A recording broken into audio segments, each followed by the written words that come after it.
All right, this is Russell Dobular sitting in for Jimmy, who's performing in El Paso, Texas tonight, joined by awesome dad, Keaton Weiss, dad of the year. Yeah. His kids show no signs of trauma, at least when I met them that one time. That's when Give you it make time. it There's another baby coming. Might change. There is another baby coming, although one of my guys might be This guy is like a fucking anti-Semitic. sea pod in a hard breeze. Yeah. I think one of my guys is an anti-Semite. I don't know why I'm saying that, but something came up earlier in the show that made me think of him. Oh, And really? how maybe part of his behavior is coded anti-Semitism. I'll have to recall it. Yeah.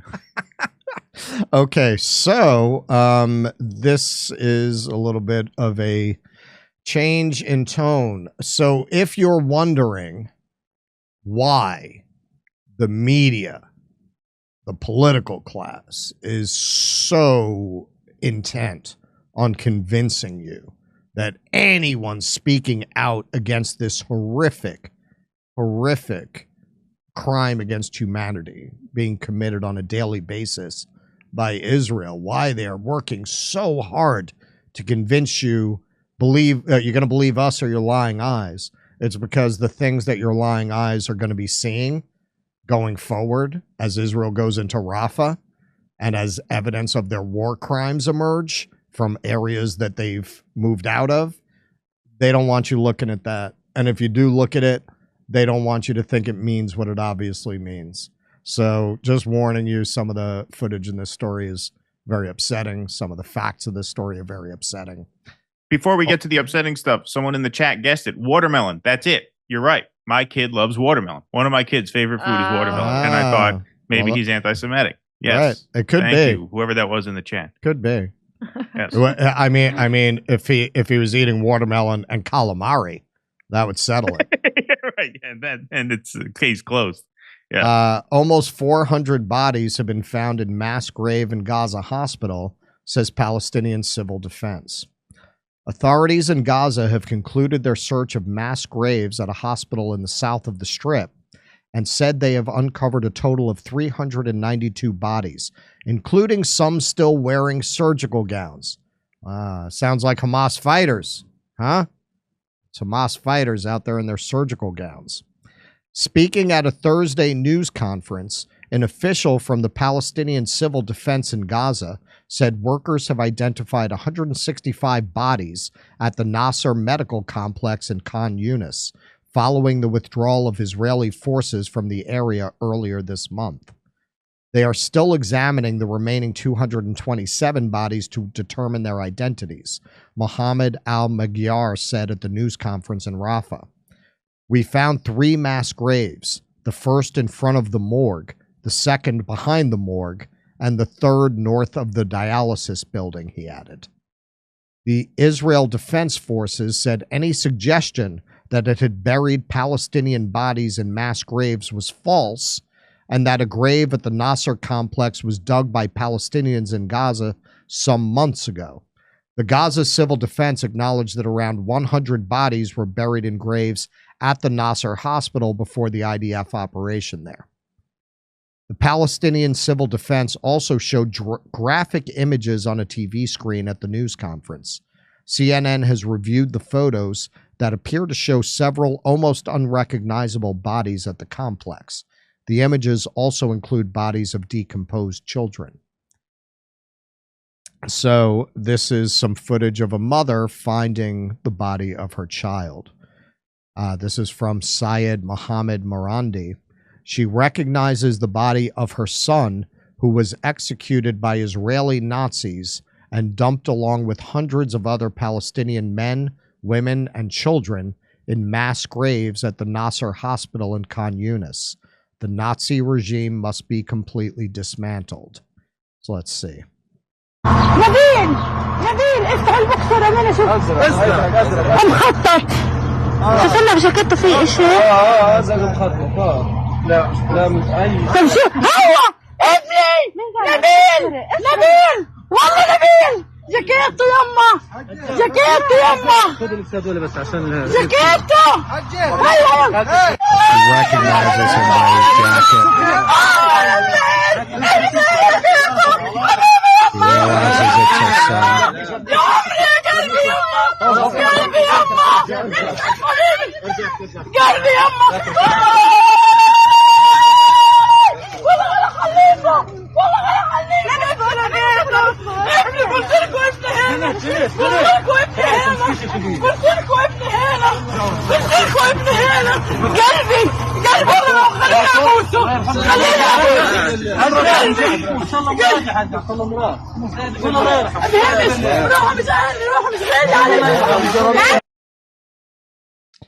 And this scene is playing out for thousands of families right now in Gaza. And in the end, we can only speculate. I believe that Israel is committing a genocide to prevent the backlash that will come from this population if they're allowed to live. Anything, Keaton? Well, yeah. I mean, I had our friend Nick Cruz over over at RBN. He was on our show on Wednesday, and he was saying to me, because he knows this issue much more thoroughly than I do. I mean, to their credit, they've been on top of all of these kinds of stories for years. And what he was saying is that a lot of times the IDF will target civilians alongside fighters because of the pretty obvious blowback that comes from if you kill a fighter but leave, 4 of the fighters' sons alive. Well, those sons are very likely to grow up and become fighters themselves. Exactly. Right. And so what we're talking about now, that's what Nick said. I trust him on that because, like I said, he knows this issue much more in depth than I do. But assuming that's true, and I have no reason to doubt his word on that, because it's backed by years of research he's done into this issue, then this is what we're seeing is that concept multiplied by the tens of thousands now. Right. And look, I mean, yeah, I think that's a part of it.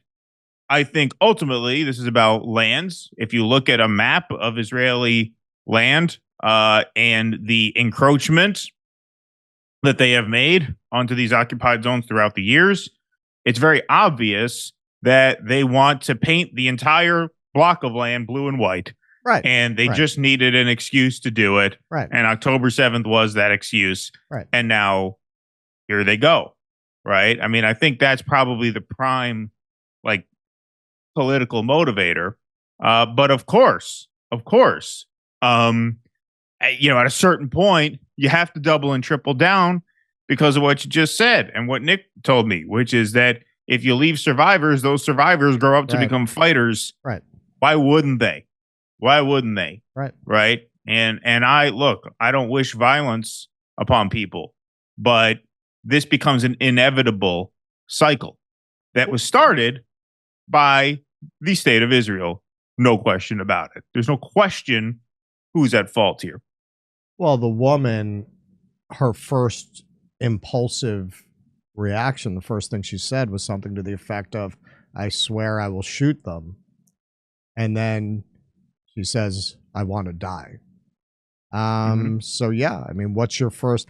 This is why even where you have cases as in the Hamas charter, where they make statements that are clearly anti-Semitic, you have to understand that that's in a context of their understanding of Jews are Israelis, Zionists, and frankly, 80%, according to polling, 80% of diaspora Jews, of Jews outside Israel, support the state of Israel as what it is.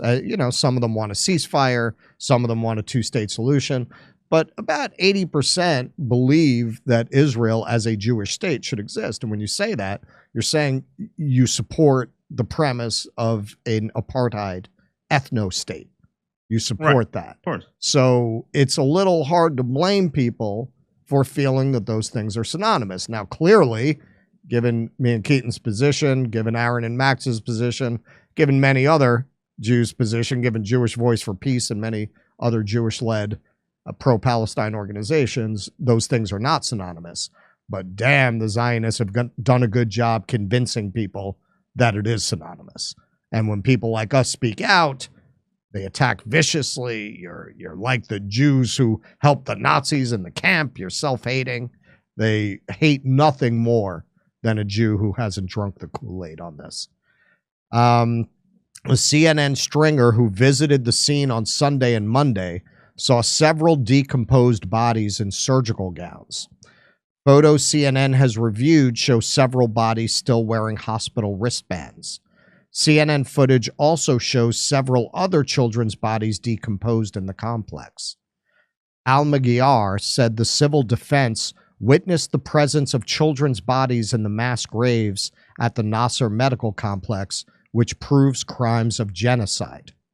While the group said it is still examining the bodies, they suspect at least 20 civilians were buried alive in the complex, but it did not explain how it knows this or offer proof while it continues to investigate. Al-Magyar also claimed that there had been cases of executions of patients who had been receiving treatment at the hospital. He said several bodies were found with gunshot wounds to their heads and injuries to their bodies. CNN is unable to verify these claims and cannot confirm the causes of death of those whose bodies are being unearthed, and it is unknown who is responsible for their deaths. Al-Magyar added that Israeli forces buried several bodies in plastic bags, quote, at a depth of 3 meters, which made them decompose quickly. The occupation deliberately concealed evidence of its crimes in the Nasser complex by changing the plastic shrouds more than once, he claimed. Video recorded by CNN shows bodies wrapped in 3 different colored shrouds, white, black, and blue. In response to a question from CNN about the mass graves, the IDF shared a link to a post on X from its international spokesperson, Nadav Shoshani, who commented on a video of Palestinians digging up a mass grave at the complex. Shoshani wrote in the post, quote, misinformation is circulating regarding a mass grave that was discovered at Nasser Hospital in Khan Yunis. The grave in question was dug by Gazans a few months ago. This fact is corroborated by social media documentation uploaded by Gazans at the time of the burial, as seen in the video below.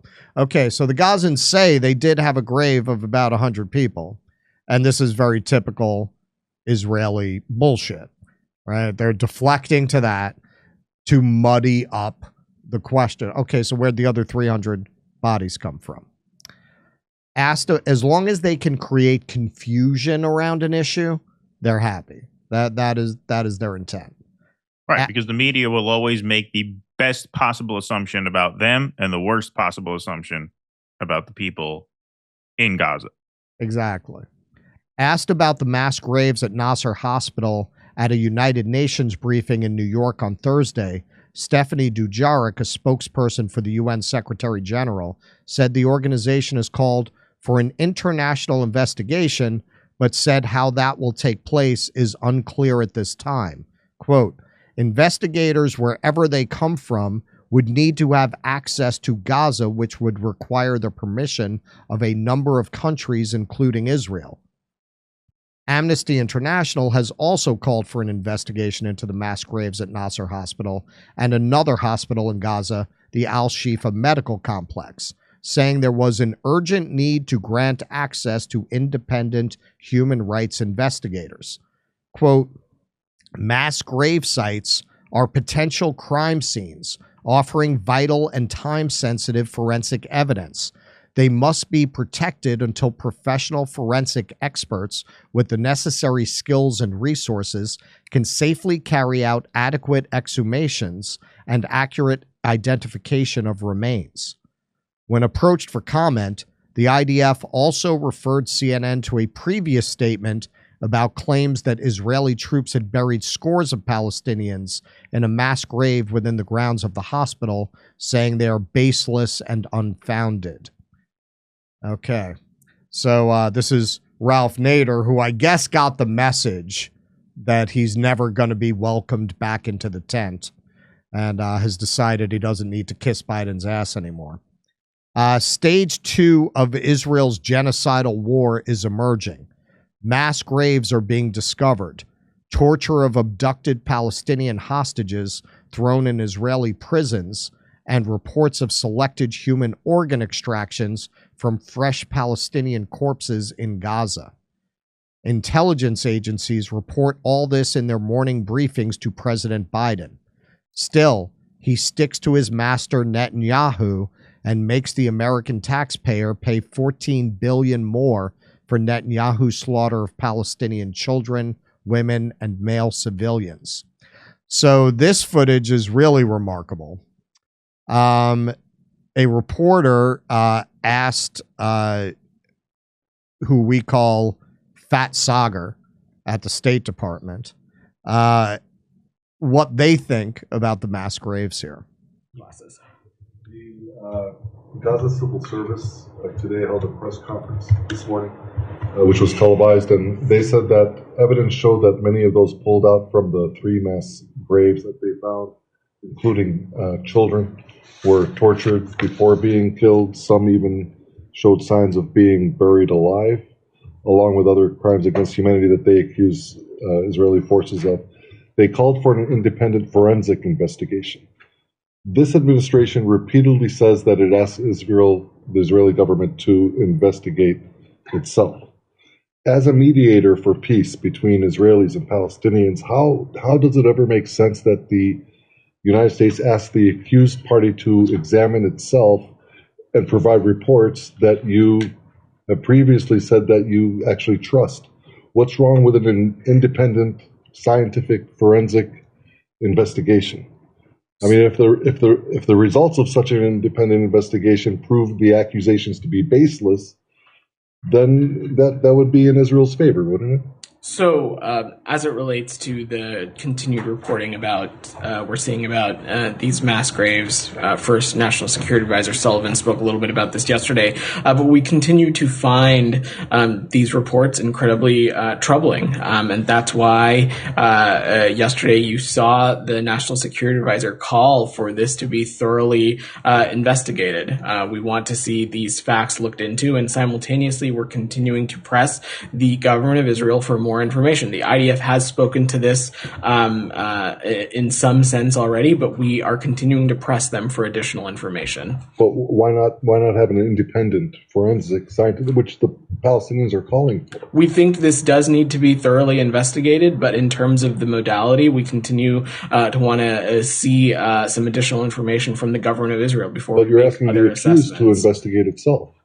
We believe that through a thorough investigation, we can get some additional answers. We're also hoping to continue to get more information from the government of Israel on this. But go ahead. On the humanitarian side of this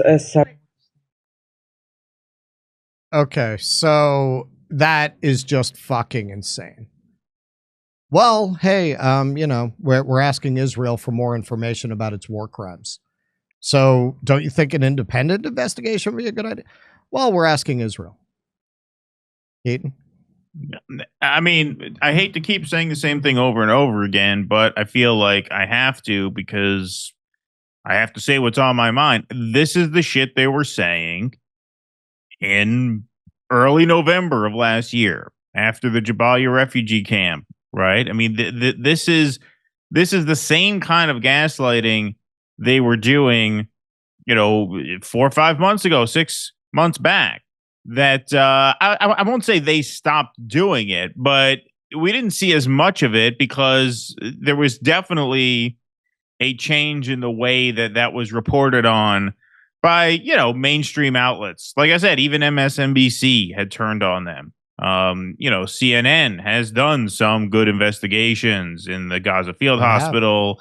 That was one big one. They just did one on the Flower Massacre, which YouTube said recently to us was not safe for people under 18 to watch on YouTube, even though it's a CNN segment that aired for the general public on TV, right? So it just feels like we are back to square one in terms of having to knock down these things over and over again. I mean, we got to know this guy and the other guy, the vampire-looking guy, Matthew Miller, right after October 7th, and we saw them over and over again. Yeah, right, exactly, yeah. And we saw them, over and over again. There's those first few weeks after October 7th, really through the end of the year. We stopped seeing them as much, I think, because perhaps they became less confident in the fact that they could just gaslight like that in broad daylight. They started dodging questions more than just answering it like that. Well, we're going to ask Israel about it, and we'll get back to you. Now we're seeing this all over again. It is really a bizarre thing to see, and it's very frustrating and it's very maddening. But we just have to do what we did back then. That's all. That's all I can really say. I mean, it's repetitive, but it's repetitive because this timeline has literally begun to repeat itself in a very eerie way. It is just incredible that they can get up there and say something like that. And it is starting to come apart. And again, it is very reminiscent of the Vietnam era, where you had similar kinds of scenarios where you'd have spokespeople for the government saying things that were clearly just absolutely insane and completely divorced from reality. And that began to really undermine faith in those institutions. And that's an undermining we've never recovered from. You know, Americans used to believe in their government. They never have again after Vietnam. There have been times when they believed in the people in charge more than others, but they've never, as a whole, believed in the government again after that era. And they're doing their best to stamp out whatever faith in the government is left with episodes like this. So, AOC, look, brave AOC. How are news outlets dedicating wall-to-wall coverage to campus protests, but not to the discovery of mass graves in Gaza of people with their hands tied and clothing stripped? Why do we not know more?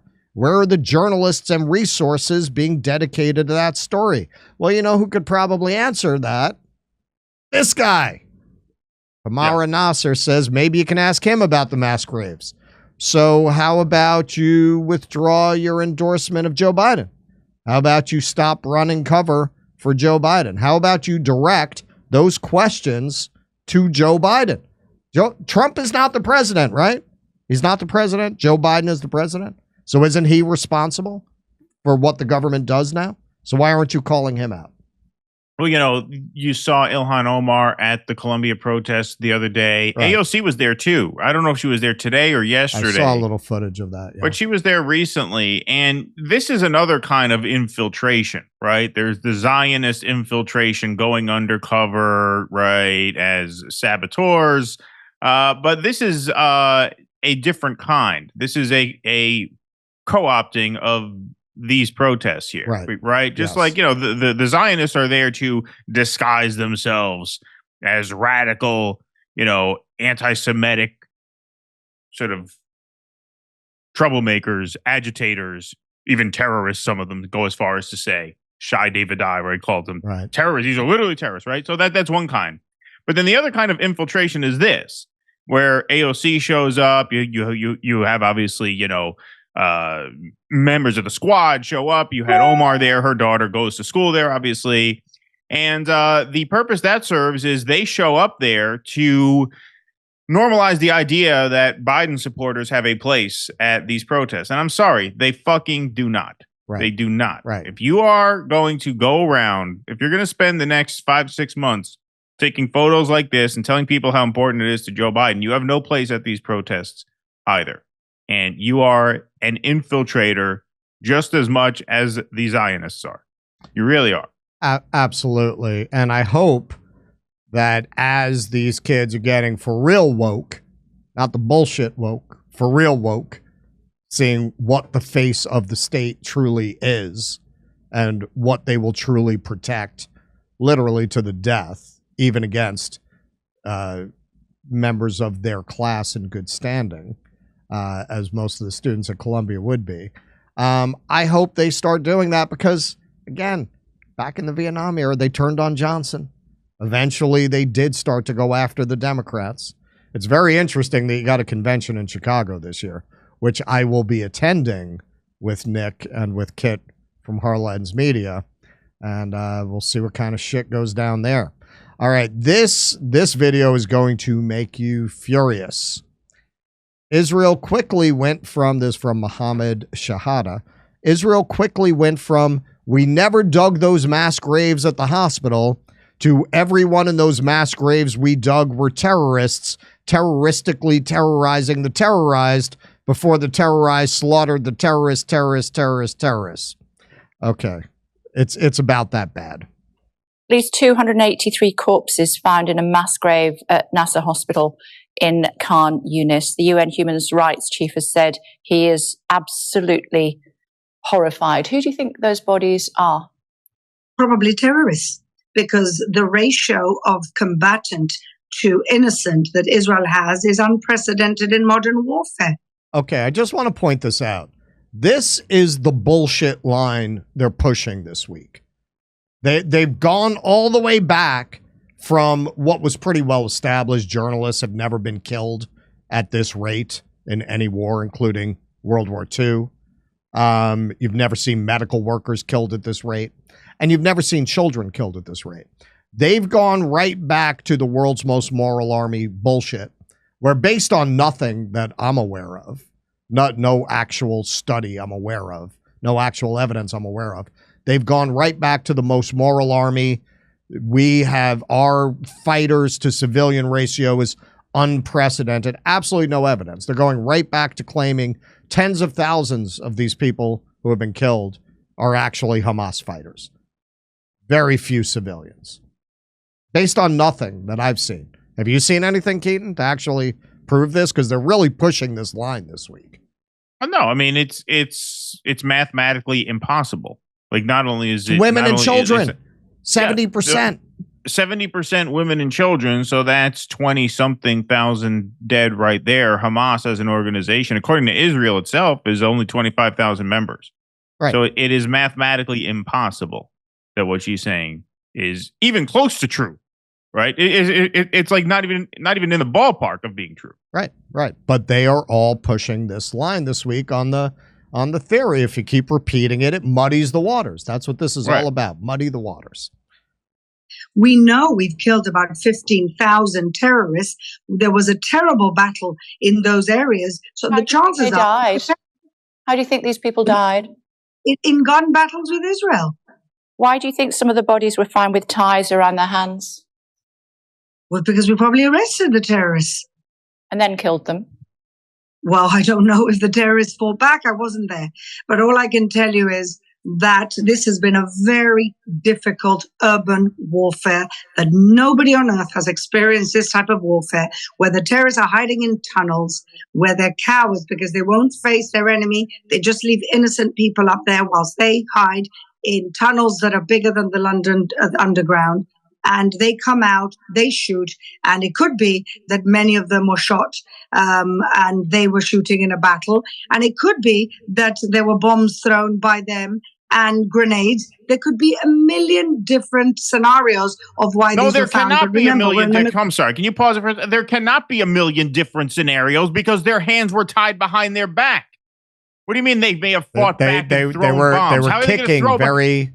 She even said herself, she says they were arrested. They were arrested. That's why their hands are tied behind their back. Well, then why were they shot? Maybe they fought back. How? Their hands are tied. How are they going to throw bombs? Their hands, how are they going to shoot? They can't do anything. There's not a million different scenarios. There's actually very few plausible scenarios that would justify an execution when you have someone's hand tied behind their back. In fact, I can't think of one off the top of my head.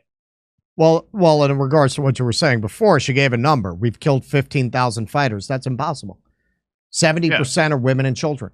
That's 20,000 right there. So what are you talking about? The other, everyone who was not a woman or a child was Hamas? So every male was Hamas. Is that where? That's impossible too. Is that where she's getting this from? Even if you grant them that, there's nowhere near tens of thousands, right? Just amazing. But they're used to getting away with this. That's what we saw with the finance minister when for a second Joe Scarborough was told by his owners that he could go after the Israelis for a minute because of whatever spat they were having with Biden behind the scenes or the Biden White House. He goes, why were Netanyahu giving money to Qatar? And immediately he deflects to, yes, I agree. It is Qatar is a wolf in sheep's clothing. And it was so transparent. He says, no, but they were acting on behalf of the Israeli government. They're used to being able to just get away with shit like that because when do they get pushback?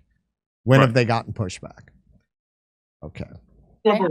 I just to clarify for me, if you would, how do they fight back with their hands tied behind their backs? Well, we don't know what they were see, doing before their time to hide behind. She their thought backs, the do we? same thing. Like minds. How do you? What a hard question that was to come up with. And this is Sky News. This is not even like a kind of lefty it's not even a real news network, station, right? Yeah, it's like the New York No, Post but of if you Australia. manage to cable tie them, they shouldn't, Yes, and maybe- shouldn't and they- subsequently find them dead, should we? And maybe, again, we're just conjecturing. Maybe his friend threw a grenade, and then what happens? Maybe there was a missile. Maybe they threw a rocket, and then what happens? Again, this is conjecture. I wasn't there. You weren't there.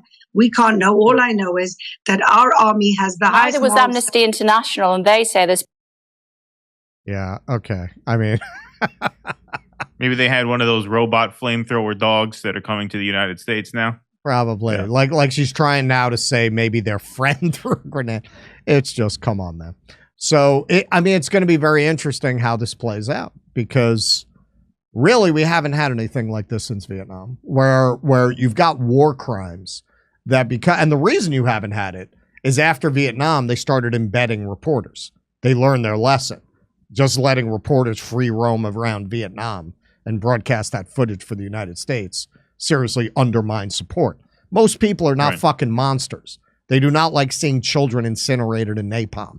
You show them things like that, they're usually going to have qualms about it, no matter what propaganda you feed them. Now, because of social media, there's a workaround to the way the control they got over the press. And as a result, you're seeing just these absolute fucking monsters justifying the most horrible, evil crimes against humanity you can imagine. And it's just not working even on a conservative anchor like that. So to what you were saying, yeah, I mean, maybe there's some hope, right? Because even in the midst of this full court press, you still have CNN wrote the article we based this segment on, right? So they didn't completely retreat. They didn't completely give in to the, what are they called? Hasbara, their propaganda? Yeah. Hasbara. No, look, I mean, I'm confident that we won't give up, and I'm confident that, we'll win again, just like we won the first time in terms of swinging the public mind. But, there is the factor of the calendar, and there's a time clock. Netanyahu claims he has set a date, for a ground invasion of Rafah, right? And it was always unlikely that anything anybody could do would actually save Gaza, which is a horrible thing to say. But I'm not about giving people false hope. I just have to say what I think is true.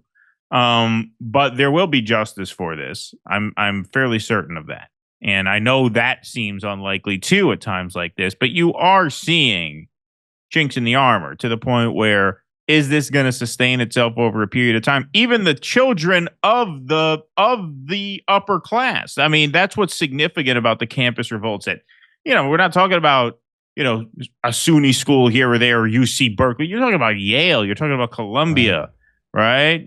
Even Harvard. That hasn't been reported as much, but there have been student protests there. MIT, UPenn.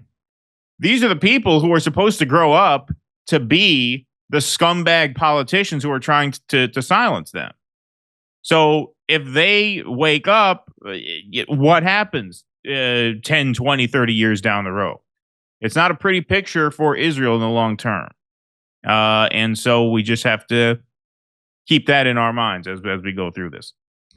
Well, and just to end on a positive note, those protests at Columbia in the Vietnam era did indeed end with Columbia divesting itself of its connection to weapons manufacturers, which was the main student demand. And they won on every front. They changed their policy on the gym in Harlem as well.